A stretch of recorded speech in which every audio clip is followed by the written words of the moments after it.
প্রিয় দর্শক, আজকে আমাদের আলোচনা হচ্ছে ইসলামের তৃতীয় স্তম্ভ যাকাত নিয়ে। আমরা সবাই জানি কম বেশি যে ইসলামকে আল্লাহ রসুল সাল্লাল্লাহু আলাইহি ওয়াসাল্লাম একটা ঘরের সাথে তুলনা করেছেন, আর সেই ঘরে 5টা খুঁটির উপরে ঘরটা দাঁড়িয়ে আছে। এই 5টা খুঁটির ভিতরে তৃতীয় নম্বর খুঁটিটা হচ্ছে যাকাত। তার অর্থ হচ্ছে যাকাত আছে তো ইসলামের একটি স্তম্ভ ঠিক আছে, যাকাত নাই তো ইসলামের একটি স্তম্ভ নাই।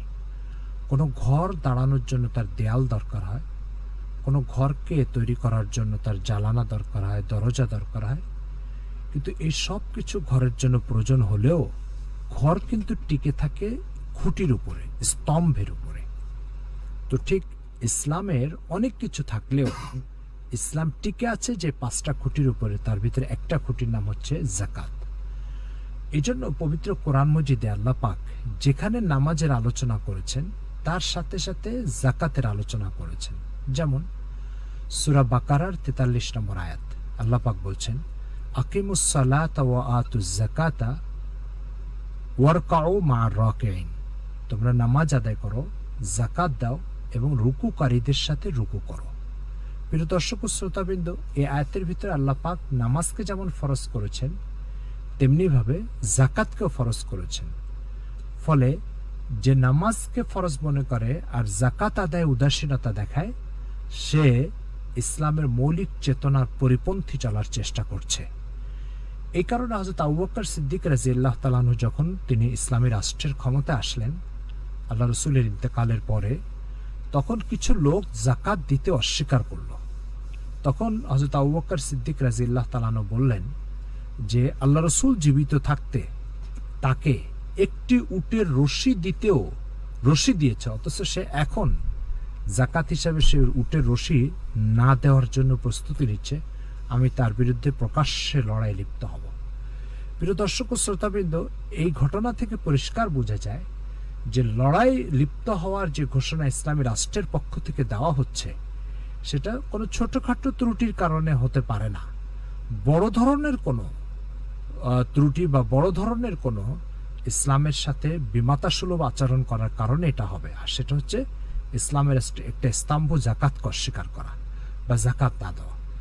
কোরআন মজিদের সূরা মুদ্দাসসিরের 42 নম্বর আয়াত, আল্লাহ পাক বলছেন যে মা সালাকাকুম ফি সাকার ক্বালু লাম নাকু মিনাল মুসাল্লিন ওয়া লাম নাকু নুতঈমুল মাসাকিন। আল্লাহ পাক বলছেন যে জাহান্নামীদেরকে কিয়ামতের দিন জিজ্ঞাসা করা হবে যে কোন জিনিস তোমাদেরকে জাহান্নামে নিয়ে আসলো, তো তারা বলবে লাম নাকু মিনাল মুসাল্লিন, আমরা নামাজ পড়তাম না, ওয়া লাম নাকু নুতঈমুল মাসাকিন, মিসকিনদের যে হক সেটা অর্থাৎ যাকাত আদায় করতাম না। প্রিয় দর্শক ও শ্রোতাবৃন্দ, এই আয়াতের ভিতরে জাহান্নামে যাওয়ার কারণ হিসেবে আল্লাহ পাক নামাজ নষ্ট করা যেমন উল্লেখ করেছেন, তেমনিভাবে যাকাত আদায় না করা এটাকে উল্লেখ করেছেন।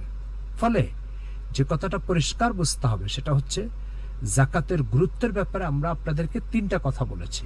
একটা কথা হচ্ছে এটা আল্লাহ পাক নামাজের মতোই ফরজ করেছেন। দ্বিতীয় কথা উল্লেখ করেছি এটা ইসলামের, প্রথম কথা উল্লেখ করেছি এটা ইসলামের একটি স্তম্ভ, তৃতীয় নম্বর স্তম্ভ। দ্বিতীয় কথা উল্লেখ করেছি আল্লাহ পাক কোরআন মজিদে অসংখ্য জায়গায় নামাজের সাথে সাথে যাকাতের কথা উল্লেখ করেছেন। ফলে নামাজ যেমন ফরজ এবং আমাদের স্রষ্টা মহান আল্লাহ তাআলার হুকুম, যাকাতও আমাদের স্রষ্টা মহান আল্লাহ তাআলার হুকুম, দুটোর ভিতরে পার্থক্য করার কোনো সুযোগ নেই। 3 নম্বর কথা আমরা উল্লেখ করেছি যে হযরত আবু বকর সিদ্দিক রাদিয়াল্লাহু তাআলা আনহু একটি উটের রশি হিসাবেও যারা যাকাতের ব্যাপারে উদাসীনতা দেখাবে তাদের সাথে লড়াইয়ের ঘোষণা দিয়েছেন। চতুর্থ আরেকটা কথা আমরা বলেছি, সেই চতুর্থ কথাটা হচ্ছে যে কিয়ামতের দিন যে কয়টি কারণে ব্যক্তিকে জাহান্নামে প্রবেশ করতে হবে তার ভিতরে যেমনি নামাজ তেমনি যাকাত আদায় না করা।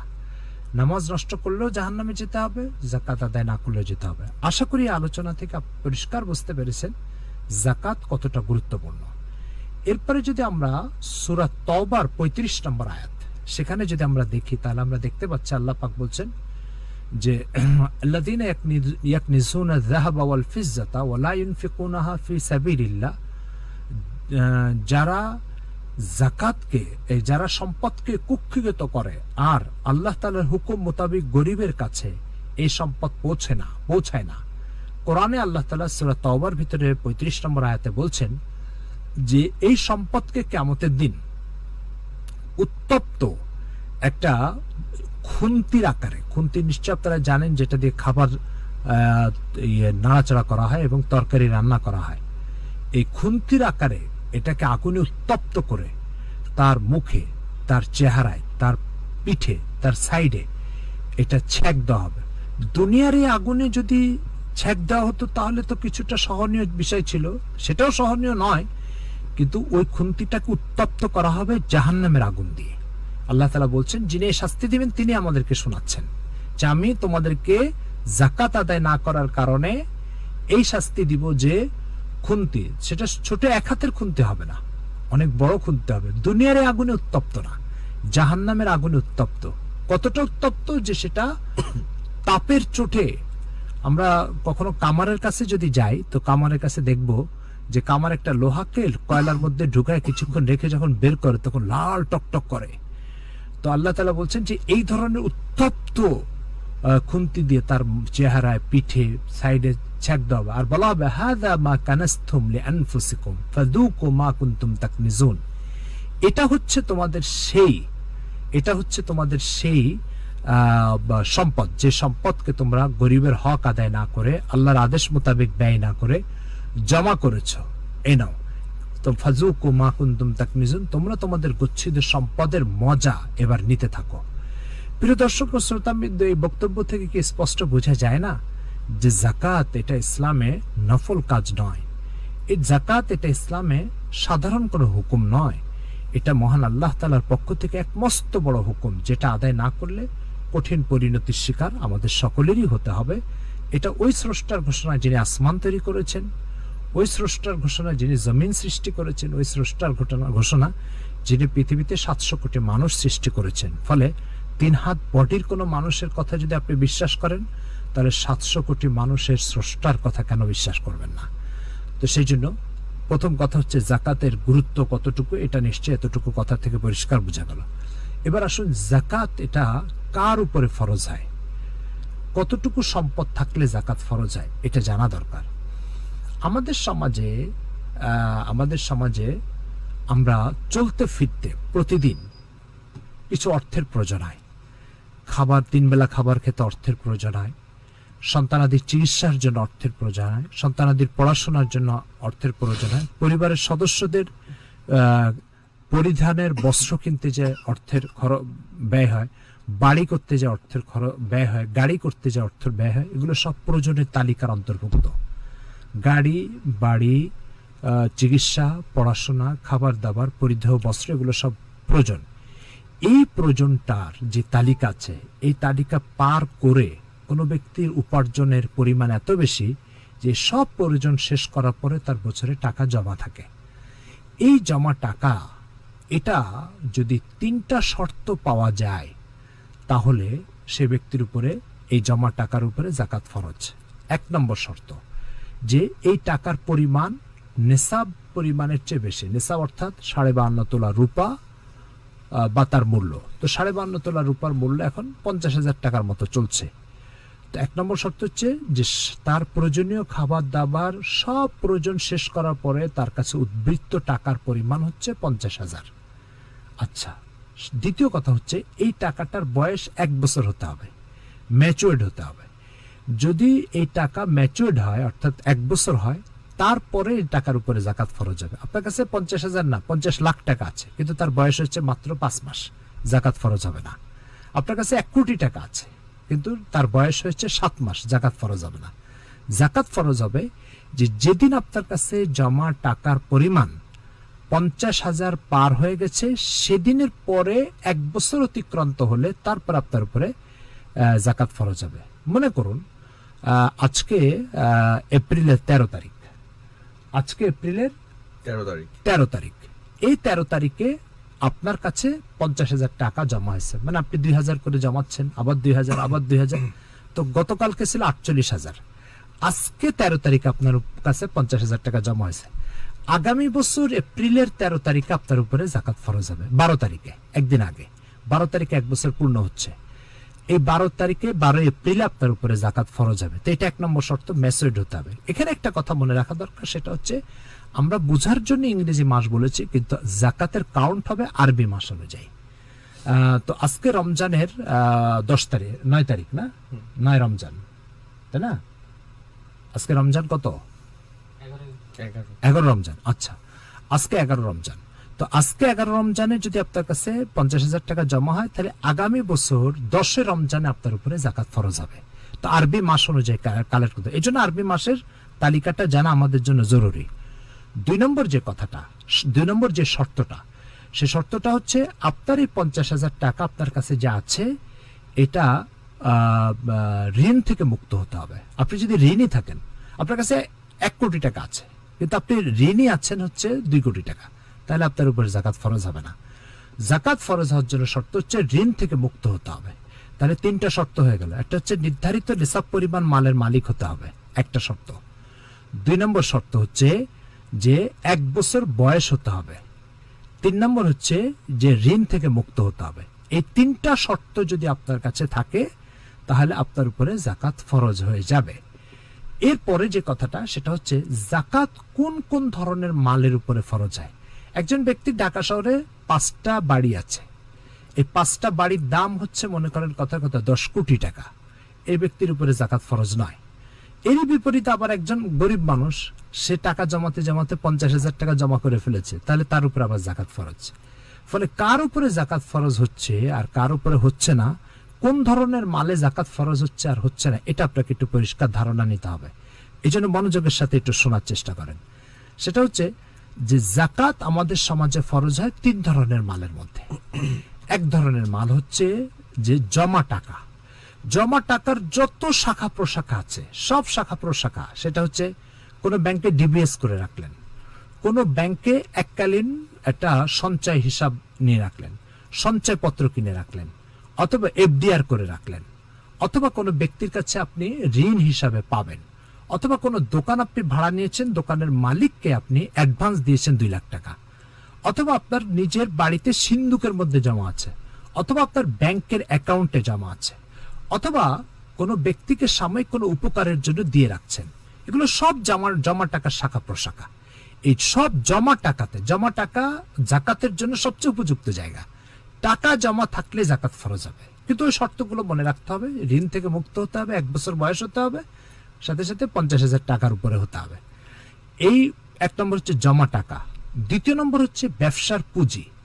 ব্যবসায় যত ধরনের পুঁজি আছে, যে আপনি নিজে সে ব্যবসা হ্যান্ডেলিং করেন, অথবা কাউকে পুঁজি দিয়ে রাখছেন, সে আপনার ব্যবসা করতেছে, অথবা শেয়ার মার্কেটে আপনি এটাকে ইনভেস্ট করেছেন, এই ধরনের যত ব্যবসার পুঁজি আছে, সব পুঁজির উপরে জাকাত ফরজ হবে। ব্যবসার পুঁজি এটা জাকাতের একটা গুরুত্বপূর্ণ খাত। যত ধরনের, আমাদের সমাজে কিছু মানুষ, এখানে একটা কথা বলে রাখা দরকার, আমাদের সমাজে কিছু মানুষ জমি কিনে বাড়ি করার জন্য, কিছু মানুষ জমি কিনে মার্কেট করার জন্য, কিছু মানুষ জমি কিনে কোন একটা ব্যবসা করার জন্য। তো এই ধরনের জমির উপরে জাকাত ফরজ হবে না। কিন্তু কেউ যদি জমি কিনে এই কারণে যে বেশি দাম পেলে বিক্রি করে দেব, জমি কিনে বিক্রি করে বেশি দাম পেলে বিক্রি করে দেব, এই ধরনের উদ্দেশ্যে কেউ যদি জমি কিনে, তাহলে ওই জমির উপরে জাকাত ফরজ হবে। কেন? তার কারণ হচ্ছে যে এটা ব্যবসার মাল হিসেবে গণ্য হবে। কেউ ফ্ল্যাট কিনে বিক্রি করে, ফ্ল্যাট নিচে থাকার জন্য কিনলো, অথবা ভাড়া দিয়ে টাকা ইনকামের জন্য কিনলো, তাতে জাকাত ফরজ হবে না। কিন্তু কেউ ফ্ল্যাট কিনলো এই কারণে যে 50 লাখ টাকা দিয়ে কিনলাম, 60 লাখ টাকা পেলে বিক্রি করে দেবে, তাহলে ফ্ল্যাটের উপরে জাকাত ফরজ হয়ে যাবে। কেন? তখন সেটা ব্যবসার পুঁজি হিসাবে গণ্য হবে। এরপরে যে কথাটা আপনাকে বুঝতে হবে, সে কথাটা হচ্ছে যে কেউ গরু পালতেছে। তো গরু পালার একটা উদ্দেশ্য হচ্ছে যে গরুর থেকে দুধ হবে, সেটা বিক্রি করে ব্যবসা করবে, এটাতে জাকাত ফরজ হবে না। কিন্তু কেউ যদি গরু এই জন্য পালে যে এখন ছোট অবস্থায় কিনে নিয়ে আসছি, গরুটা যখন বড় হয়ে যাবে তখন বিক্রি করে দেব, তাহলে এটা ব্যবসার পুঁজি হিসাবে গণ্য হবে এবং এই গরুর উপরে জাকাত ফরজ হবে। মূল কথা হচ্ছে সেটা হচ্ছে যে ব্যবসার পুঁজি বেশি দাম পেলে বিক্রি করে দেবে, এই নিয়তে যত জিনিস আপনি কিনবেন সবকিছুর উপরে জাকাত ফরজ হবে। কিন্তু আপনার ব্যবসা প্রতিষ্ঠান, আপনার দোকান, আপনার বাড়ি, আপনার জমি, আপনার ঘর, আপনার ফ্ল্যাট, এগুলোর উপরে কোনো জাকাত ফরজ হবে না। কেউ গাড়ি কিনে রাখছে ভাড়া দেওয়ার জন্য, 10টা পিক আপ আছে একজনের, এই 10টা পিক আপের উদ্দেশ্যে কি প্রতিদিন ভাড়া দেয় আর এর থেকে টাকা ইনকাম করে, এই পিক আপের উপরে জাকাত ফরজ হবে না। কিন্তু কেউ একটি পিক আপ কিনেছে এই জন্য যে বেশি দাম পেলে বিক্রি করে দেব, তখন এটা ব্যবসার পণ্য হয়ে যাবে, তখন এটার উপরে জাকাত ফরজ হবে।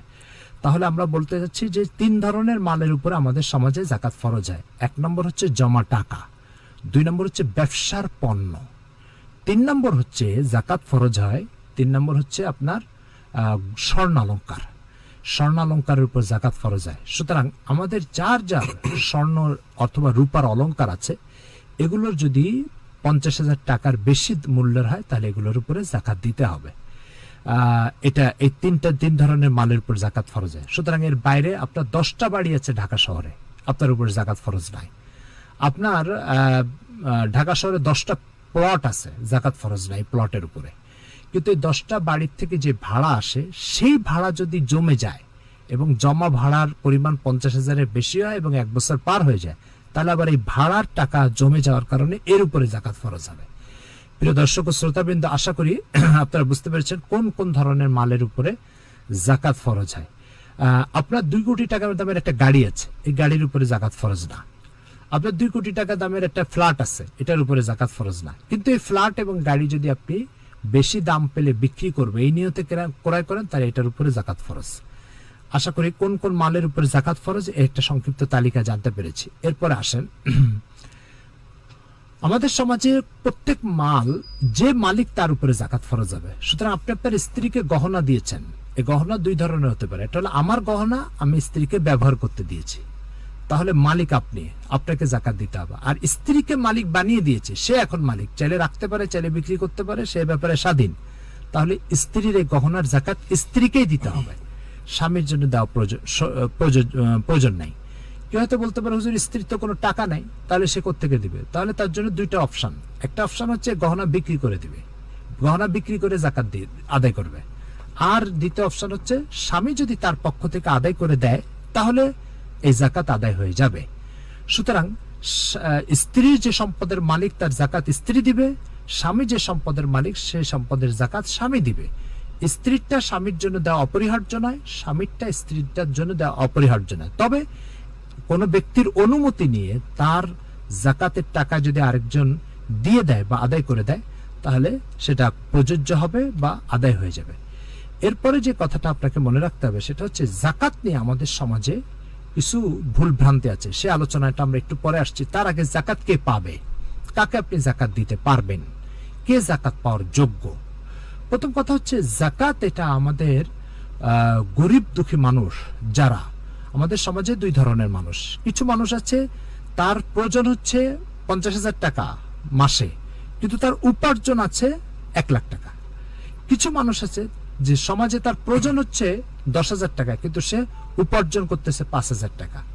তো জাকাতের মূল লক্ষ্য হচ্ছে যার উপার্জন তার প্রয়োজনের চেয়ে বেশি, তার অর্থটা যার প্রয়োজনের চেয়ে কম উপার্জন, তাকে দিয়ে তার অভাব পূর্ণ করা, এটা মূলত জাকাতের লক্ষ্য উদ্দেশ্য। আশা করি এটা বুঝতে পেরেছেন। তো এখন জাকাত কে পাবে? যে তার অপরিহার্য প্রয়োজন পূরণের মতো অর্থ উপার্জন করার সক্ষমতা রাখে না, সে জাকাত পাবে। এটাকে ফিকহের পরিভাষায় বলে মালিকে নিসাব পরিমাণ মালের যে মালিকটা, অর্থাৎ 50,000 টাকা কোনো ব্যক্তির কাছে প্রয়োজনের অতিরিক্ত যদি না থাকে, তাহলে সেই ব্যক্তি জাকাত পাওয়ার যোগ্য। এটা হচ্ছে মূল, নিজের প্রয়োজনের অতিরিক্ত। মনে করেন তার বাড়িতে তার কথার কথা সারা বছরের যে ধান দরকার বা চাউল দরকার, তার জন্য তার 1 বিঘা জায়গা আছে। এই 1 বিঘা জায়গা আছে, কিন্তু এর চেয়ে বেশি প্রয়োজনের বাইরে তার আর কোনো সম্পদ নাই, তাহলে এই ব্যক্তি জাকাত পাওয়ার যোগ্য। কিন্তু কোন ব্যক্তির নিজের প্রয়োজনের বাইরে যদি 50,000 টাকার পরিমাণ জায়গা, সম্পদ বা অর্থ থাকে, তাহলে সে ব্যক্তি জাকাত পাবে না। তো প্রয়োজনের বাইরে 50,000 টাকা পরিমাণ সম্পদ যদি না থাকে, তাহলে সে ব্যক্তি জাকাত পাবে, যার আছে সে পাবে না। এটা একটা বিষয়। এরপর একটা বিষয় হচ্ছে, তবে জাকাত উদ্দেশ্য হচ্ছে গরিব দুঃখী অসহায় মানুষের দারিদ্রতা দূর করা। এই জন্য আপনার জন্য জরুরি হচ্ছে আপনি তালাশ করে কোন ব্যক্তি তার প্রয়োজনীয় খাবারের অর্থ জোগাড় করতে পারে না, পরিধেয় বস্ত্রের জন্য যে কয় টাকা দরকার সেটা সে জোগাড় করতে পারে না, উপযুক্ত মাথা গোঁজার ঠাঁইয়ের ব্যবস্থা করতে পারছে না, সে এই ধরনের মানুষগুলো হচ্ছে জাকাত পাওয়ার যোগ্য। আর এদের জন্যই জাকাতকে আল্লাহ পাক অনুমোদন করেছেন। এরপরে যে কথাটা আপনাকে মনে রাখতে হবে সেটা হচ্ছে আমাদের সমাজে জাকাত নিয়ে কিছু ভুল বিভ্রান্তিকর কথা ছড়িয়ে ছিটিয়ে আছে। তার ভিতরে একটা হচ্ছে যে একজন মুদি ব্যবসায়ী, তার দোকানে কথার কথা 10 লক্ষ টাকার সামান আছে। তো সে করে কি, সবগুলো সামান ধরে ধরে হিসাব করা কঠিন, তো একটা আন্দাজে একটা ধারণা নেয়, আমার দোকানে আন্দাজে কত টাকার মাল আছে, 10 লাখ টাকার মাল আছে, এবার সে 10 লাখ টাকা জাকাত দিয়ে দিচ্ছে। এটা শরীয়তে জায়েজ নেই। জাকাতের টাকা হিসাব করতে হবে নামাজের রাকাতের মতো, অর্থাৎ আমার আজকে 4 রাকাত নামাজ পড়তে হবে, আন্দাজে কয়েক রাকাত পড়ে দিলাম, তো এটা নামাজ হবে না। আমাকে সুনির্ধারিত 4 রাকাত হিসাব করে করে নামাজ পড়তে হবে। তো ঠিক একজন দোকানদার, একজন ব্যবসায়ী, একজন শিল্পপতি, তার কত টাকার জাকাত হবে এটা ধরে ধরে তাকে হিসাব করতে হবে, প্রয়োজনের জন্য লোক নিয়োগ করতে হবে, কেননা এটা আল্লাহ তাআলার মস্ত বড় একটা ইবাদত ও হুকুম, এটার ব্যাপারে সর্বোচ্চ সতর্কতা অপরিহার্য। তো একটা হচ্ছে আন্দাজে জাকাত দেওয়া। দ্বিতীয় নম্বর হচ্ছে আমাদের সমাজের মানুষ জাকাত বর্ষ তার কখন পূর্ণ হয় এটার দিকে খেয়াল না রেখে সবাই রমজান মাসে জাকাত দেয়। প্রশ্ন হচ্ছে যে কথাটা পরিষ্কার বুঝতে হবে সেটা হচ্ছে যে জাকাত এটা আসছে গরিব দুঃখীর প্রয়োজন পূরণের জন্য। এখন গরিব দুঃখীর প্রয়োজন শুধু কি রমজান মাসে হয়? অন্য মাসে হয় না?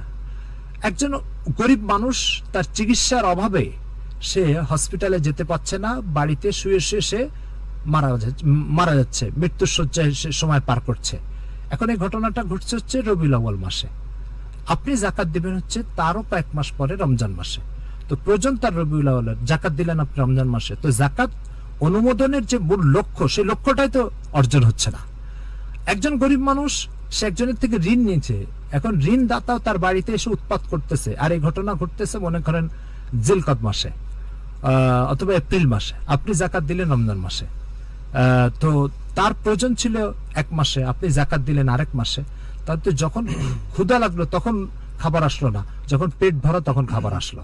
তো এটা তো জাকাত অনুমোদনের মূল বিষয় না, মূল লক্ষ্য না। মূল লক্ষ্য হচ্ছে যে যখনই গরিব মানুষের কোনো অভাব অভিযোগ থাকবে তখনই তাকে জাকাত দিতে হবে। সেজন্য আমরা সকলে একচেটিয়া রমজান মাসে জাকাত দিই, জাকাত আদায় হয়ে যাবে, কিন্তু এটা জাকাতের উদ্দেশ্য না। কারণ অসহায়ত্ব, প্রয়োজন এবং দারিদ্রতা এটা কখনো রমজানের অপেক্ষা করে আসে না, যে সব মানুষের সব প্রয়োজন শুধু রমজানে দেখা দিবে আর সারা বছর দেখা দিবে না, এটা হতে পারে না।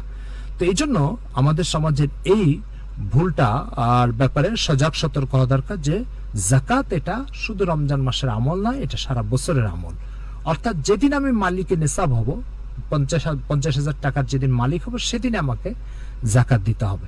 তো প্রিয় দর্শক ও শ্রোতাবৃন্দ, এটা হচ্ছে আজকের জাকাত সম্পর্কে অপরিহার্য প্রয়োজনীয় কিছু মাসলা মাসাইল।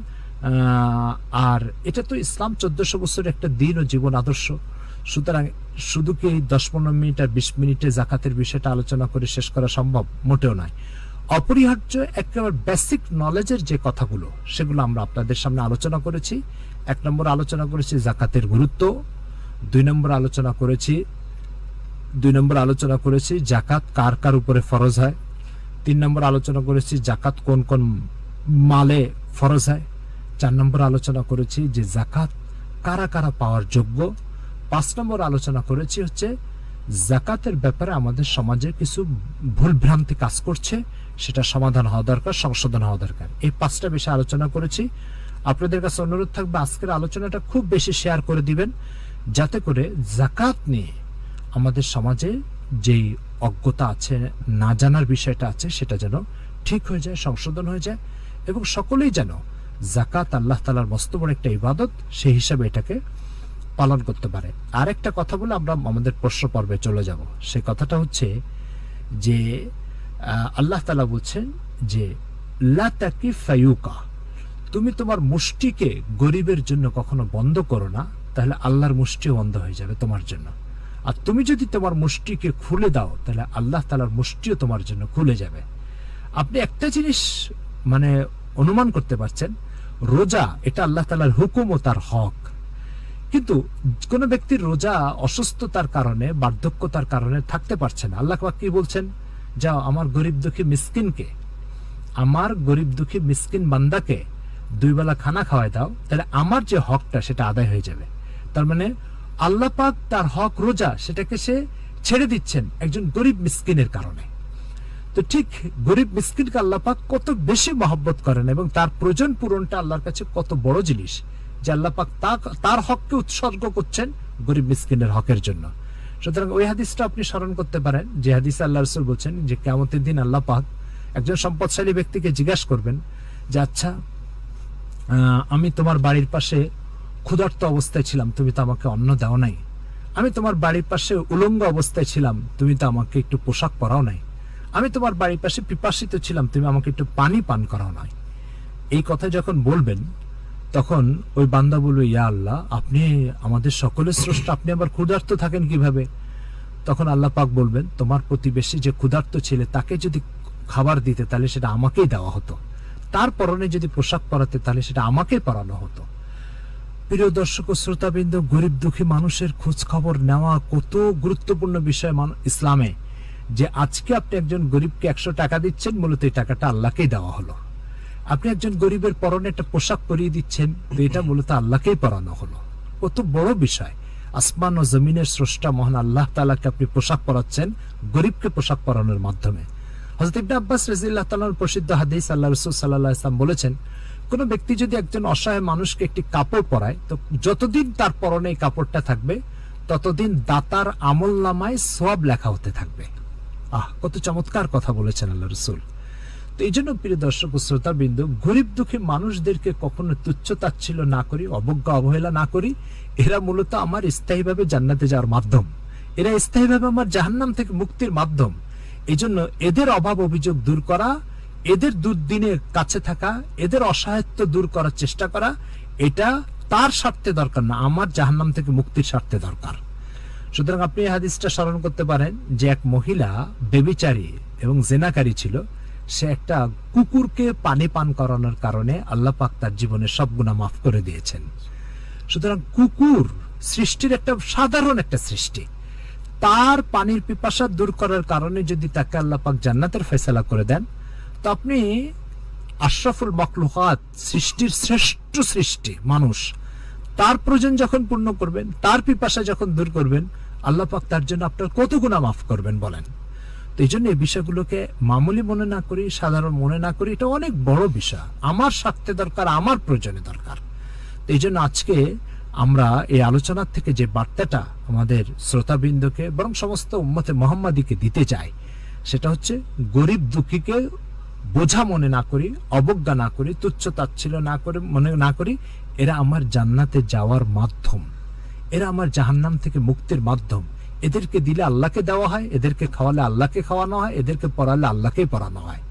তা আশা করি এই সৌভাগ্য অর্জনের চেষ্টা আমরা করব, যে যেটা করলে মহান আল্লাহর মতো একজন মালিককে আমি খাওয়াচ্ছি, মহান আল্লাহর মতো একজন মালিককে পড়াচ্ছি, সে কাজ থেকে মোটেও পিছনে চলে আসা ঠিক হবে না। আশা করি বুঝতে পেরেছেন।